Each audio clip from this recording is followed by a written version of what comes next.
자, 오늘 말씀은 사도행전 25장 1절에서 12절까지 부당함과 하나님의 뜻이라는 제목으로 은혜를 받고자 합니다.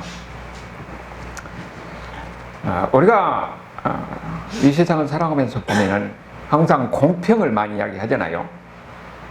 정의를 부르짖고 공평을 이야기하고 그러는데, 사실상 우리가 살아가는 삶을 보면은, 우리가 당하는 것도 보면은 뭐 공평한 것만은 아니에요. 부당한 일을 당하는 경우가 많이 있습니다. 그런데 참 희한하게 보면은 이런 부당한 일을 당하는 그 부당함을 통해서 하나님은 하나님의 목적을 이루어가더라는 거예요. 그것이 우리가 역사적으로 수없이 경험하는 것뿐만 아니라 여러분의 삶을 통해서도 아마 경험했을 것이에요.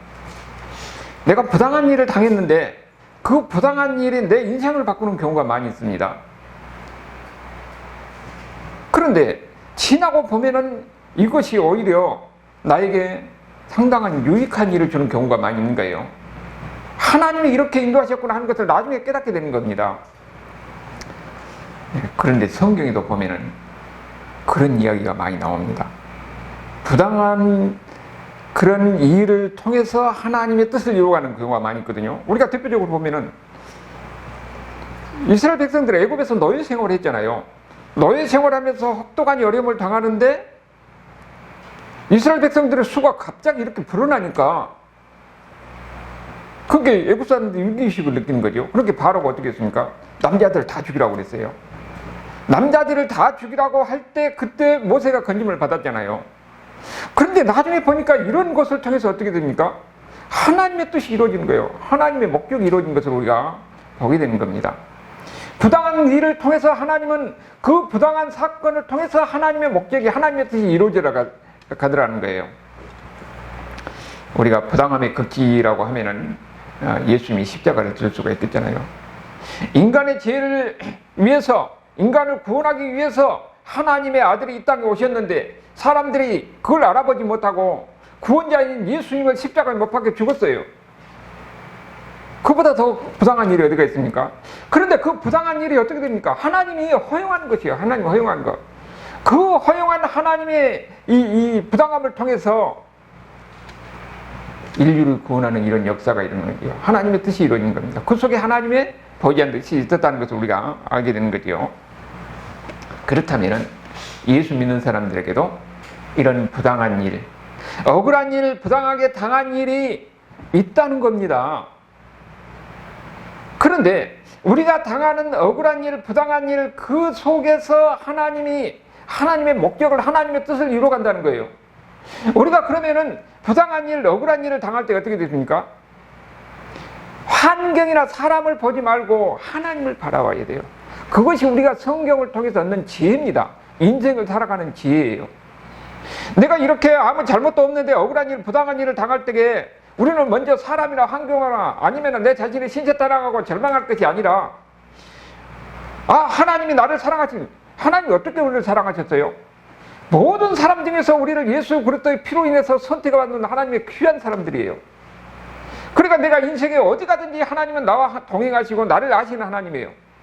그런데 내가 그 부당한 일을 당할 때 하나님을 그걸 알고 계셨다는 거예요. 그러면 부당한 일을 당하는 것도 하나님이 허용하신 거예요.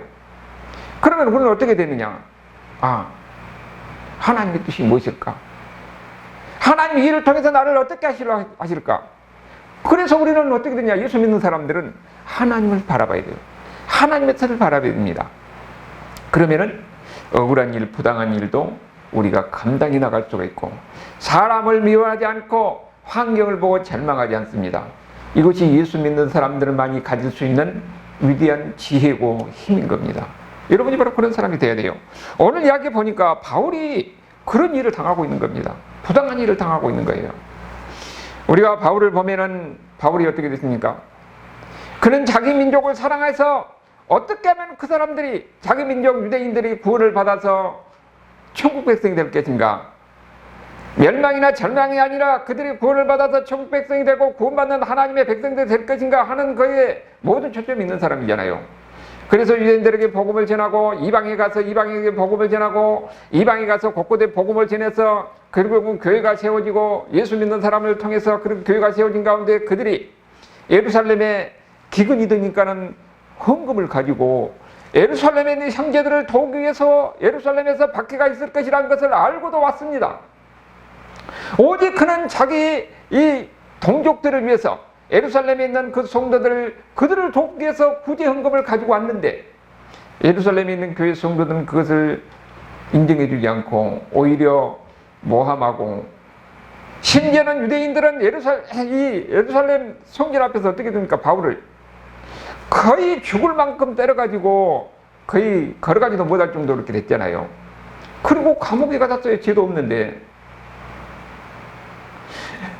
어떻게 보면은 바울이 그렇게 부당하게 억울하게 상하는 경우가 거의 어떻습니까? 그런데 그런 가운데서 우리가 지난 시간에 봤을 때 바울이 그런 위기 상황에서 내가 로마 시민권 있는 사람이다 하는 것을 이야기함으로 해서 결국은 천부장이 도움을 받잖아요. 천부장이 470명이라는 군대를 동원해서 바울을 죽이려고 하는 그 유대인들에서 바울을 구합니다.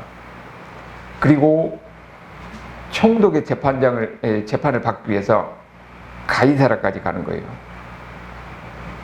가이사라까지도 벨릭스 앞에서 거기서 결국은 재판을 받게 섰는데 벨릭스가 봤을 때도 바울이 아무 죄가 없어요. 그런데 안 풀어주고 계속 감옥에 가둔 겁니다. 이제는 이 벨릭스가 때가 되어서 자기 임기를 마치고 가고 후임자로 베스도 총독이 부임하는 그런 상황이에요. 오늘 본문의 내용이. 근데 벨릭스가 이제 이 바울을 보고 자기도 정확히 모르니까 이제 상황을 알아봐야 되죠. 이게 이제 이 예루살렘에는 거기에 유대인의 그 지도자들이 거기 살고 있어요. 제사장도 있고 서기관들, 바리새인들, 사두개인들, 그 엘리트들 층들이 다 예루살렘에 있으니까. 근데 이제 총독은 가이사르에 거하는 거죠.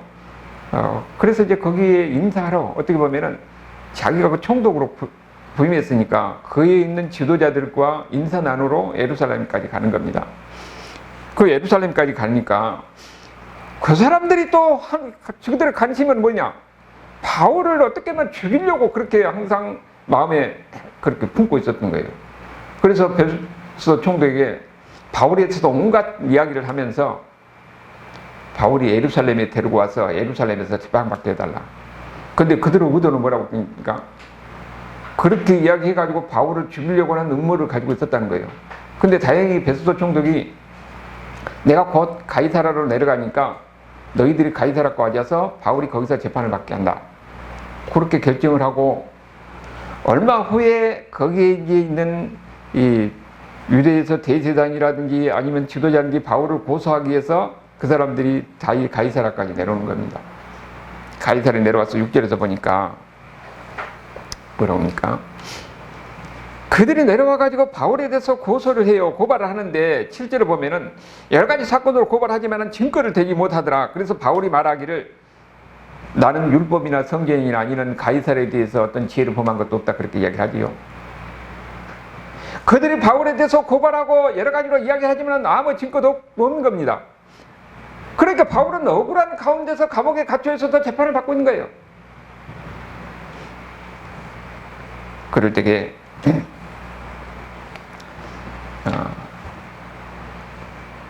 우리가 이 바울이 당하는 이런 그런 억울한 그런 상황은 바울이 뿐만 아니라 우리가 여러 가지로 많이 우리가 볼 수 있는 거예요. 지금 여기서 보면은 지금 바울이 억울한 가운데서 잡혀가지고 재판을 받고 아무 증거도 되지 못하면서 어떻게든지 그들을 죽이려고 하는 그런 상황, 억울한 상황.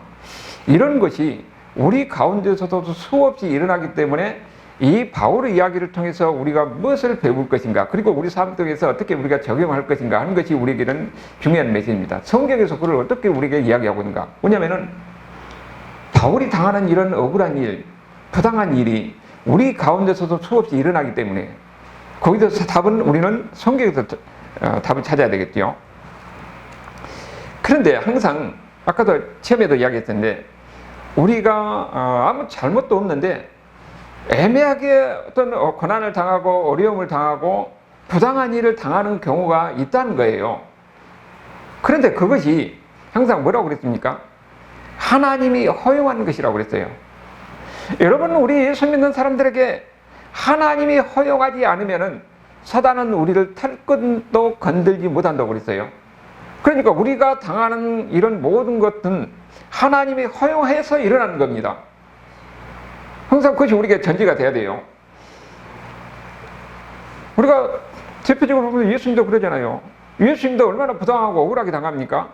근데 그것이 다 뭐예요? 하나님의 허용한 가운데 일어나는 거예요. 우리가 이런 이 억울하고 부당한 일을 통해서 우리에게 지혜를 줄 수 있는 대표적인 경우가 구약에서 보면 요셉의 경우를 우리가 들 수가 있어요. 요셉에 보면은 아무 이유 없이 자기 형들이 팔아서 미우니까 팔아서 애굽에 노예로 갔잖아요. 근데 애굽에서 노예로 가는데 거기서도 보니까 누구보다도 성실하고 열심히 보디발 장군 집에서 거기서 일을 하는데 오히려 모함을 받아가지고 그게 감옥에 들어갑니다. 감옥에 들어가서 성실해서 거기에서 인정을 받았는데 거기에 또 같이 있었던 이 애굽의 관리가 자기가 나가면은 요셉을 구해주기로 했는데 오히려 2년 되도록 오히려 소식은 강간무석이에요. 우리가 그 요셉의 개인의 인생 입장에서 보면은 얼마나 억울한 겁니까? 인생이 가는 것마다 항상 꼬여요. 사람들은 항상 자기를 속이고 자기가 편할 때는 이용하고 그럴 때는 버리는 겁니다. 이런 경우가 우리가 얼마나 많이 있습니까? 지금 요셉이 그걸 대표적으로 우리에게 가르쳐 준 겁니다. 그런데 요셉이 나중에 그가 하나님의 이 섭리 가운데서 나중에 총리가 되고 그리고 이제 그가 하나님이 지난날에 하셨던 것을 깨닫고 나서 한 말이 뭡니까? 거기 이 창세기 50장 20절에 보면은 그 뭐라고 하냐면은 당신들은 나를 헤아려 하였으나 하나님이 그것을 선으로 바꾸사 오늘같이 많은 백성의 생명을 구원하게 하시려 하셨나이다. 자기가 지금 애굽의 노예로 끌려가고 종로를 하고 거기서 억울한 일을 당하고 했던 것이 결국은 하나님의 지혜와 섭리 가운데서 야곱의 후손들, 그 형제들, 이스라엘 백성들을 살리게 한 하나님의 지혜였다는 거예요. 하나님의 뜻이 있어서 나를 먼저 보내서 당신들을 데리고 와서 여기서 안전하게 보존하고 살도록 생명을 보존하게 한 하나님의 뜻이 있었다는 겁니다. 그래서 그도 보니까 옛날에 당했던 그런 이 부당한 일, 억울한 일, 이런 모든 것이 다 하나님의 뜻이 있었다는 거예요. 그러니까 그 다음에 어떻습니까? 형제들에게 두려워하지 말라. 나는 당신들을 미워하지 않는다는 겁니다. 하나님이 나에게 이런 고난과 어려움을 허용해서 이 하나님의 큰 뜻 가운데서 형제들을 구원하고 민족을 살리게 하는 하나님의 계획이 있었다면 여기에 내가 사용되는 거잖아요. 그러면은 사람을 미워할 수가 없는 거예요. 그래서 요셉도 형제를 미워하지 않는다고 그렇게 이야기하고 있습니다.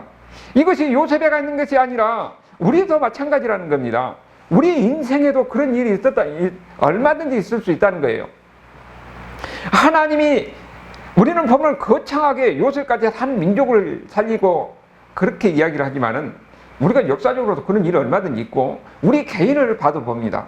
우리 개인을 봐도 내가 억울한 일을 당하고 또 이유 없이 어떤 일이 안 될 뭐 손해 경우나 아니면은 여러 가지 사건이 있을 수가 있어요. 그럴 때는 우리는 어떻게 되느냐? 우리는 예수 믿는 사람이고 하나님이 우리의 모든 것을 아셔요. 내가 당하는 일, 어려운 일도 하나님이 허용했기 때문에 이것이 일어난다는 겁니다. 그러면은 우리는 어떻게 됐어요? 하나님을 바라봐야 되죠. 하나님이 어떤 뜻을 두고 이렇게 나에게 이걸 허용하셨을까? 그러면은 힘들고 억울하고 분노하지만은 그것을 이겨낼 수 있는 힘이 생기는 겁니다. 사람을 미워하지 할 수 있는 생기는 거예요. 요셉과 같이 그런 마음을 가질 수가 있는 겁니다. 오히려 요셉과 같이 당신들은 두려워하지 말라. 하나님이 더 큰 목적을 두고 나를 당신들이 나를 팔았지만 하나님이 이것을 통해서 나를 통해서 이 민족을 이 모든 가족들을 살리려고 하는 생명을 살리려고 하는 하나님의 큰 뜻이 있었다는 겁니다. 이렇게 우리가 이해하고 우리가 인생을 바라볼 때에 이런 사람들이 지혜로운 사람이 되는 겁니다. 그래서 예수님도 그랬잖아요. 십자가 예수님 뭐라고 그랬습니까? 주여 저들을 용서하소서. 저들은 자기가 하는 것을 알지 못하나이다. 예수님을 십자가에 못 박혀 죽은데 십자가에 달린 예수님께서 뭐라고 합니까? 저들은 지금 이 자기들이 하고 있는 것이 무엇인지를 모르고 있어요. 메시아를 십자가에 달려서 죽게 했는데 저들은 지금 무엇을 하는 건지를 모르고 하는 겁니다. 근데 이건 뭐라고요? 하나님이 허용한 거예요. 예수님이 십자가에 매달려 죽게 된 것도 하나님이 허용한 겁니다. 하나님은 더 큰, 여기 있는 우리뿐만 아니라 인류를 구원하게 하는 하나님의 계획 속에서 예수님을 십자가에 못 박힌 거예요. 우리가 그런 하나님의 뜻을 바라보면은 예수님과 같이 다른 사람을 보고 용서할 수 있는 그런 마음이 생기는 겁니다. 사람을 미워하지 않을 수가 있는 거예요. 하나님이 더 큰 뜻을 두고 일하신 것이다. 그러니까 우리도 항상 어떤 마음을 가져야 되냐? 우리도 부당한 일이 생기고 억울한 일이 생기면은 하나님이 이걸 어떤 뜻을 주고 하시려니까, 나를 통해서 하나님이 무슨 일을 하시려니까, 이것도 하나님이 허용한 것이다. 그렇게 되면은 우리는 얼마든지 그를 극복해 나갈 수가 있는 거예요.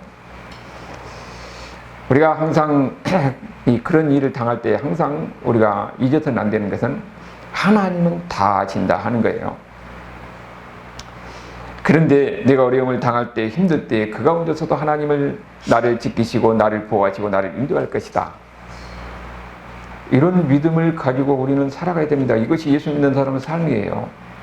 그래서 마태복음 10장 28절에서 예수님께서 뭐라고 그랬습니까? 몸은 죽이고 영혼을 죽이지 못한 사람을 두려워하지 말고 몸과 영혼을 능히 지옥에 빠뜨리게 하는 이 일을 두려워하라고 그랬어요. 예수 믿는 사람들은 세상에 있는 사람을 두려워하지 말라는 겁니다. 근본적으로 우리가 두려워할 분은 바로 하나님이에요. 이 세상에서는 여러 가지 이런 일도 있고 저런 일도 있지만은 근본적으로 하나님의 자녀들을 어쩌지 못합니다. 오히려 우리가 그런 어려움을 당하고 부당한 일을 통해서 우리는 하나님을 만나고 하나님을 경험하게 되는 겁니다. 궁극적으로 우리 인생의 주인은 하나님과 역사해 주는 하나님이에요.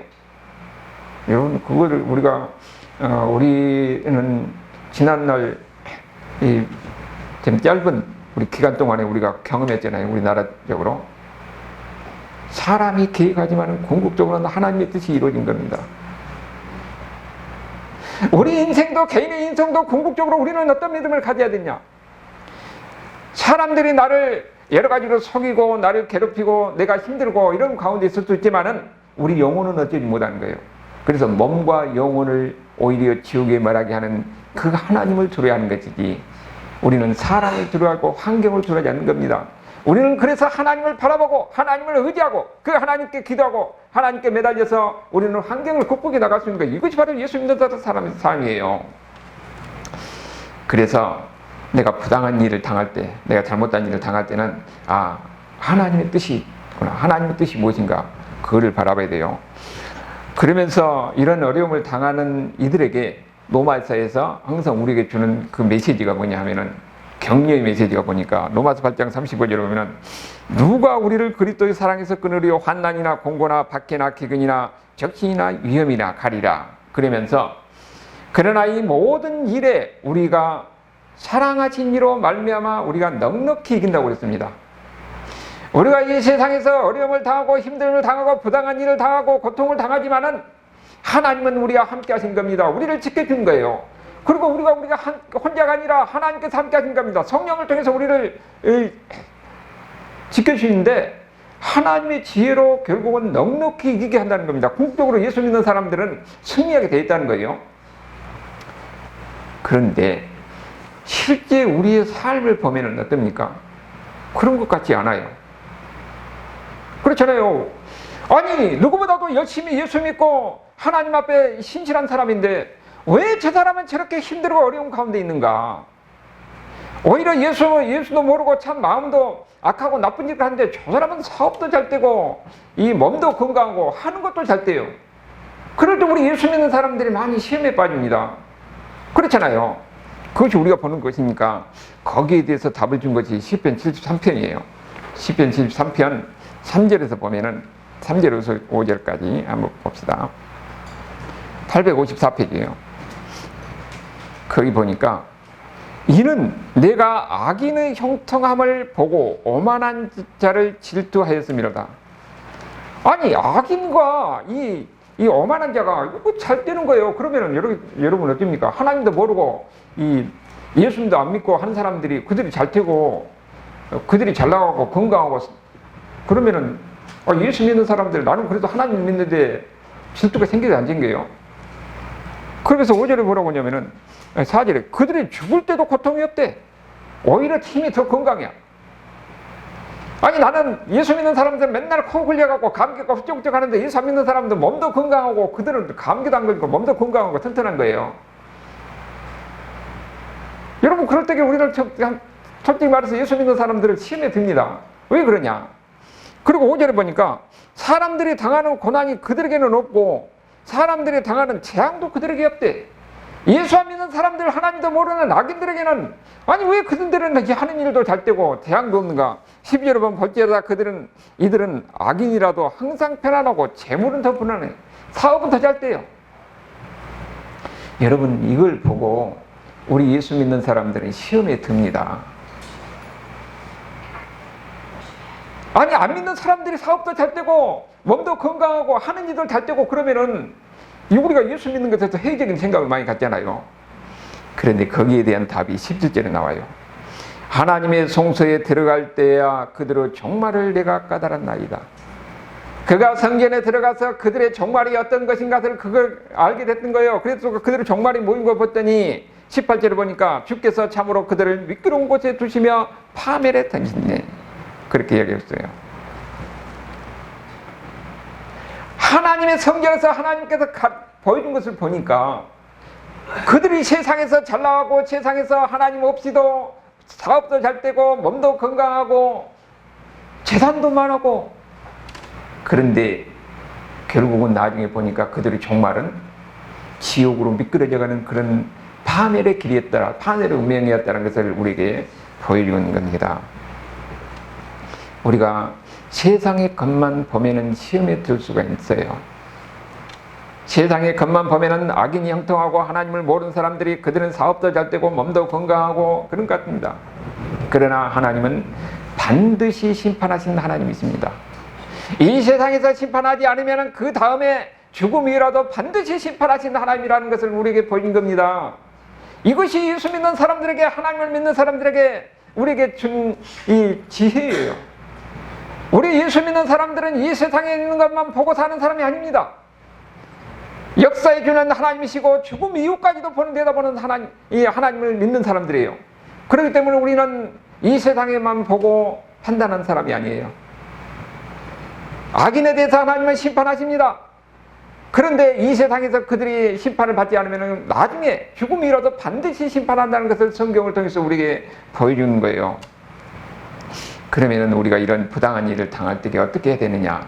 첫 번째는 심판하신 하나님을 기억하라는 겁니다. 심판하신 하나님을 갈라디아서 6장 7절에 보면 심는 대로 거둔다고 그랬잖아요. 심고도 거두는 법칙. 그들이 이 땅에서 악을 행하면 반드시 그들에게는 심판이 있다는 겁니다.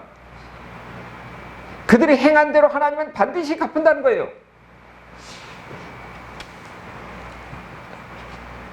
그래서 우리가 하나님이 이 억울한 일을 당해도 하나님이 갚으신다는 것을 기억하면은 그래도 우리는 어떻습니까?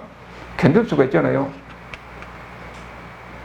나를 그렇게 괴롭히고 나를 그렇게 부당하게 했던 그 사람이 하나님은 반드시 갚을 것이다 생각하면은 우리는 그래도 분노하거나 미워하는 마음이 좀 사라집니다. 성경에서 이야기하는 것이 그거예요. 반드시 그들의 행위대로 하나님은 갚으신다는 것을 이야기하고 있는 거예요. 그렇기 때문에 우리는 그것을 항상 마음에 염두에 두고 있어야 돼요. 그리고 우리가 부당한 일을 당할 때는 어떻게 되느냐? 하나님께 기도하고 모든 것을 하나님께 맡기라는 거예요. 저 사람이 나에게 행한 대로 우리가 똑같이 하면 나도 악해지고 나도 그 사람하고 같이 가는 거예요. 그럴 때에 우리는 오히려 그런 가운데서 항상 뭐라고 그랬습니까?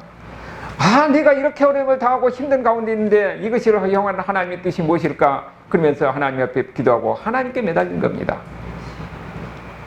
그러면은 모든 것을 주관하신 분이 하나님이시고 하나님이 지혜와 능력대로 인도할 수 있고, 그리고 또 그런 가운데서 우리에게는 어떨 때는 기도하는 가운데서 하나님께서 우리에게 지혜를 줘요. 어떻게 그 상황을 헤쳐나갈지.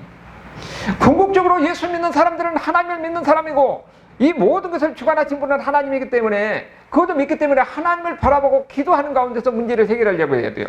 내가 해결하려고 내 감정대로 내 마음대로 하려고 하다 보면은 나도 화를 당하는 것이니까. 왜냐면은 하나님이 이것을 허용할 이유, 하나님이 허용할 수가 있으니까, 하나님이 허용하는 것인데 내가 이것을 반전시키려고 나도 똑같이 하게 되면은 어떻게 됐어요? 오히려 나만 화를 당하는 거지요. 오히려 내가 억울하고 분노하고 이 부당한 일을 당할 때에 하나님이 이것을 통해서 더 큰 하나님의 뜻이 있어가지고 하나님의 우리를 이끌어가는 그런 과정인데, 그래서 예수 믿는 사람들이 이런저런 일을 많이 겪다 보면은 그것을 수용할 수 있는 힘이 생기고 인내할 수 있는 힘이 생기는 겁니다. 그리고 멀리 볼 수 있는, 하나님의 안목에서 모든 사건을 볼 수 있는 그런 지혜가 생기는 거예요. 이렇게 하나님은 우리를 만들어가고 훈련하는 과정이 있을 수가 있습니다. 그렇기 때문에 우리는 어떻게 됐냐? 그럴 때는 항상 문제만 보고 사람만 보지 말고 하나님을 바라보라는 겁니다. 그런데 우리가 바울의 이야기를 통해서 우리가 또 보는 것은 무조건 참거나 아니면은 경고하는 것도 금하고 있어요.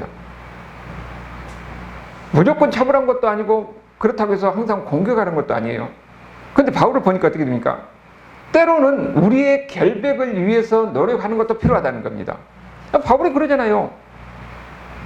아니, 바울은 지금 자기가 죄가 없는데 부당하게 재판을 받으면서 자기는 어떻게 합니까? 내가 죄가 없다는 것에서 항상 여러 가지 논증을 통해서 이야기를 하고 설득을 하고자, 물론 받아들이지 않지만은, 그래도 우리가 내가 부당한 일을 당할 때는 내가 할 수 있는 것은 얼마든지 해야 된다는 것을 우리에게 가르쳐 주는 겁니다. 그리고 우리가 또 이런 부당한 일을 당할 때 모든 일을 보면은 나름대로 다 이유가 있기 때문에 우리 자신을 돌이켜 볼 수 있는 그런 기회로 삼아야 돼요. 여기에 보면 9절에서 12절까지 이야기를 보면은 이제 바울이 어떻게 됩니까? 지금 재판을 받잖아요. 재판을 받는데 이 사람들이 보니까 바울을, 유대 지도자들은 바울을 죽이려고 하는 의도를 갖고 있어요. 그리고 이 베스도 총독도 거기 이 총독으로 왔으니까 거기에 있는 엘리트들, 그 지도층에 있는 사람들의 그들의 환심도 사야 돼요. 그래서 그들이 요구한 대로 바울에게 유대 지도자들이 당신을 지금 예루살렘에 들어와서 예루살렘에서 재판 받으러 간대, 그렇게 할 생각이 있느냐 물어보니까 바울은 그 의도를 알잖아요. 저 사람들이 자기를 죽이려고 하는 것을. 그러니까 바울이 뭐라고 그래요? 나는 그들에게 가서 예루살렘에서 재판을 받는 것이 아니고 나는 로마 황제에게, 가이사에게 가서 재판을 받겠다고 그렇게 이야기하는 거예요. 왜냐하면 로마 시민권이 있으니까. 결국 그래서 결정은 어떻게 됩니까? 그러면은 네가 로마 시민권 있는 사람으로서 황제에게 이 재판을 상소를 했으니까 그러면은 황제에게서 재판을 받으라. 여기서부터 지금 어떻게 됩니까? 이제는 로마로 가야 돼요. 그러면 여기 총독이 이 바울을 보호해서 로마까지 데려가야 되는 겁니다. 그런데 이미 바울이 여기 오기 전에 뭐라고 그랬습니까? 예루살렘에 가는 네가 많은 박해를 받고 어려움을 당했지만은 결국은 너는 예루살렘에서 복음을 전한 것 같이 로마에 가서도 복음을 전할 것이라고 그렇게 말씀하셨어요. 하나님이 그렇게 바울에게 뿐만 아니라 여러 사람에게 이렇게 이야기했어요. 근데 그 말씀대로 되는 겁니다. 결국은 여기 말씀대로 바울은 로마에 가서 로마 황제에게 재판을 받는 그런 과정을 가게 되는 거예요. 이게 하나님의 말씀대로 그렇게 되는 것을 우리가 볼 수가 있죠. 근데 바울이 로마까지 가는 과정이 어떻게 됩니까? 바울이 세상의 법정을 이용하고 있는 겁니다. 자기의 부당함은 결백함을 주장하면서 이 세상의 법 시스템을 이용해서 결국은 안전하게 로마까지 가는 그 과정을 거치게 돼요. 참 여기 보면은 아이러니가 들었어요. 하나님의 지혜는 그렇기 때문에 우리의 생각과 상상을 뛰어넘는 가운데 있는 겁니다. 지금 이 로마서 13장에서 세상의 권세는 하나님의 이용 권위가 있기 때문에 그거의 세상의 법정도 우리가 때로는 이용할 수가 있어야 돼요. 우리는 흔히 보면은 그런 이야기를 많이 해요. 고린도전서 6장 5절에서 아니 교회에서 해결할 수 있는 문제를 왜 세상의 법정을 가지고 왔느냐 그렇게 이야기하는데, 거기는 이 교회에서 어떤 재물의 문제, 형제간의 문제가 있을 때 교회에서 해결할 수 있는 것은 교회 안에서 해결하고, 그렇지 않을 때, 그러니까 모든 것이 다 교회에서 해결하는 것 아니에요. 세상의 법정을 이용하지 말는 것도 아닙니다. 그러니까 때로는 세상의 법정을 이용해서 우리의 결백을, 우리의 권리를 주장할 수 있다는 것을 이야기하는 거예요. 그래서 우리는 항상 어떻게 되냐, 부당한 일을 당할 때에 거기에 대해서 사람을 보고 환경을 보고 그것만 보고 절망하거나 잘하지 말라는 거예요. 여러분 한 사람 한 사람은 하나님 앞에 다 소중하고 의미가 있는 존재들입니다. 나 같은 별볼일 없는 사람이다 하지만 하나님이 볼 때는 그 사람의 영혼을 바라보고 그 연약한 사람을 통해서 하나님이 어떻게 하나님이 역사할지는 모르는 겁니다. 가정에 변화를 수도 있고 사업을 변화할 수도 있고 또 다른 사람에게 또 영향을 미쳐서 하나님의 뜻을 이루어갈 수가 있는 거예요. 그런데 그거 하나님이 일하는 지혜는 우리가 알 수가 없어요.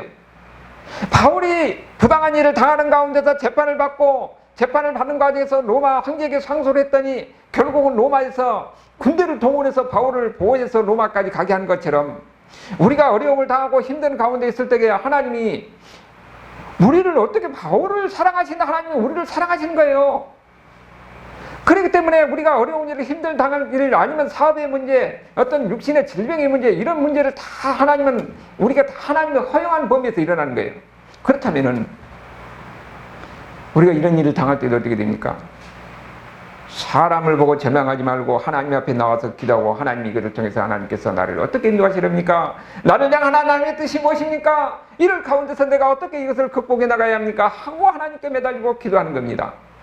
그러면은 하나님은 우리가 생각할 수 없는 지혜와 능력으로 여러분을 인도하시고, 그리고 우리가 생각할 수 없는 더 큰 뜻을 이루어 나가는 거예요. 여러분 한 사람 한 사람은 하나님 앞에 천하보다 귀한 존재라는 것을 여러분이 인정하시고, 하나님은 나와 동행하시고 나를 인도하시고 내가 어려움을 당할 때에 힘든 가운데 있을 때 그때도 거기에 계신다는 것을 믿으시길 바랍니다. 아멘. 그래서 희망과 용기를 갖고 우리 예수 믿는 사람들은 담대함으로 모든 것을 극복해 나가는 가운데 마지막까지 승리하는 그런 하나님의 사람들이 될 수 있기를 주님으로 축원합니다. 아멘.